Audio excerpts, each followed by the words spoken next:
मैं अपनी मर्जी से आई हूँ और अपनी मर्जी से शादी कर रही हूँ, इसलिए कोई परेशान नहीं करेगा और मैं इसलिए अपने घर से आई। तो अगर किसी ने मुझे परेशान करा तो मैं अपनी बच्ची को कैसे पाला हूँ, बच्चों को मैं जानता हूँ बहुत, और जीरो से लेके मैं कैसे उठाऊँ इस बात को भी मैं जानता हूँ, और मेरे बच्चे अच्छे से जानते हैं।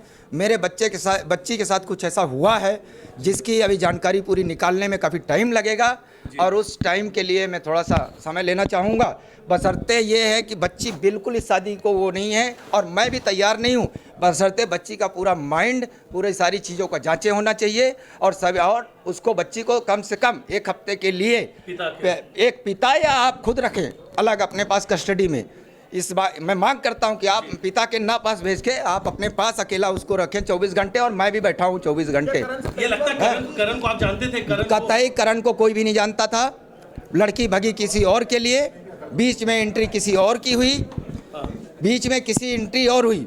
बच्ची जब घर से भाग जाती है, कोई भी हो, मेरी जगह किसी और की भी बच्ची जाएगी ऐसा, तो रिटर्न अगर वो लड़के के वजह से भगी है, वो लड़का मना कर देता है, तो बच्ची को रिटर्न आने में आपने तस्वीर उल्टी टांगी थी, और आपको ये जादू टोटका पे कहीं ना कहीं भरोसा था कि वापस आ जाएगी बेटी तो वापस आई, लेकिन मांग में सिंदूर था।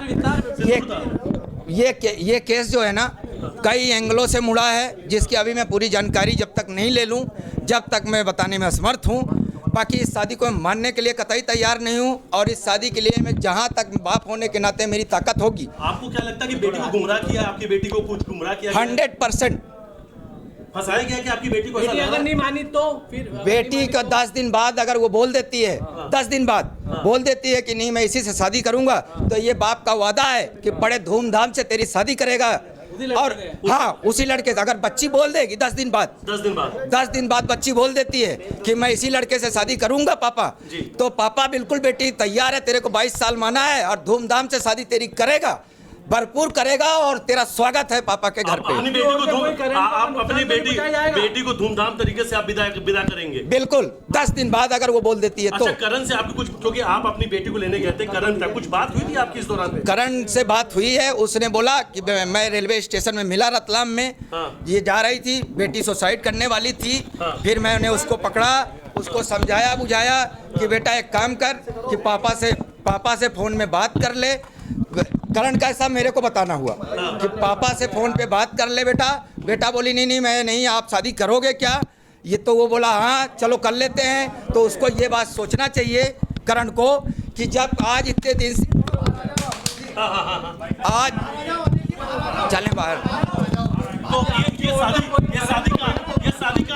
शादी कहाँ हुई थी? अभी इस शादी के बारे में हमें कोई पता नहीं है, कहाँ हुई, क्या हुआ, कैसे हुआ। आपने क्या शादी को कोई फोटो वीडियो देखा था? कुछ भी नहीं देखा अभी तक हमने, कुछ भी नहीं। कुछ भी नहीं। बेटी ने क्या बताया शादी कहाँ? बेटी ने अभी मेरे को कुछ भी नहीं बताया है ना, मैं रास्ते, क्योंकि मेरी बेटी मेरे को अच्छे से मालूम है कि उस बेटी का माइंड प्यूरो अभी जीरो है, डिस्टर्ब है वो। कोई नुकसान तो नहीं पहुंचाया जाएगा करण को आगे? मेरे ओर से बिल्कुल नुकसान नहीं पहुंचाया जाएगा, दूसरा पहुंचाए मैं गारंटी नहीं। इसलिए करण को आप कहीं और रखें, और मेरी बेटी को महिला थाने के कस्टडी में रखें 10 दिन, और करण को जेंस में रखें। उसी की श्रद्धा की अपनी माँ से बात हुई क्या? माँ से कतई माँ से बात नहीं हुई है, किसी प्रकार से सूचना नहीं है माँ को। जो अपनी श्रद्धा तिवारी ने जो अभी स्टेटमेंट थाने पे दिए हैं, उसके अनुरूप ये बताया कि मैं जिससे इसका अफेयर चल रहा था, सार्थक गहलोत, तो सार्थक गहलोत से मिलने का इन्होंने रेलवे स्टेशन पे बोला था 23 तारीख को। ये पहुंच गई वहाँ पे अपने घर से निकल के, लेकिन इसका कहना है कि वहाँ पे सार्थक आया नहीं, तो ये फिर गुस्से में जो सामने ट्रेन थी उसमें बैठ के चली गई। वो ट्रेन रतलाम गई, फिर इसने रतलाम में अपने ट्रेन से कूदने का प्रयास किया, तो पीछे से किसी ने हाथ पकड़ा, इसके अनुसार इसने ये बताया। फिर इसने जब पलट के देखा तो वो इसका पूर्व परिचित था, जो इलेक्ट्रीशियन था वहाँ पे गुजराती कॉलेज में, करण योगी। तो उसने बोला कि नहीं तुम क्या कर रही हो? तो उसने बताया कि मैं क्या कर रही हूँ, ऐसा हो गया। तो इसने बोला नहीं मैं तुम्हें मरने नहीं दूंगा। तो बोले अगर मरने नहीं दोगे तो मेरे साथ शादी करो। तो फिर ये करण तैयार हो गया। फिर ये दोनों लोग गए, खरगोन गए, वहाँ से फिर ये महेश्वर गए। महेश्वर में जाके इन्होंने मंदिर में शादी की है।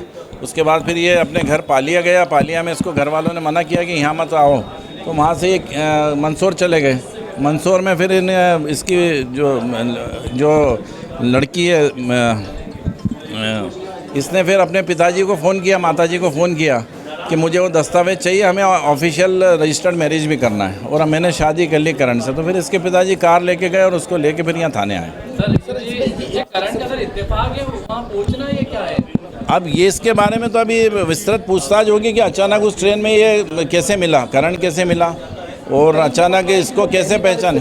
हाँ, पहली बार इसको देखा है करण का? नहीं, करण क्या है, इसका जो लड़की ने अभी बताया है, उसने ये बताया कि वहाँ पे इलेक्ट्रीशियन था गुजराती कॉलेज में और वहाँ पे 2-3 बार इसके पूर्व में इसकी परिचय हुआ था, इससे बातचीत हुई थी।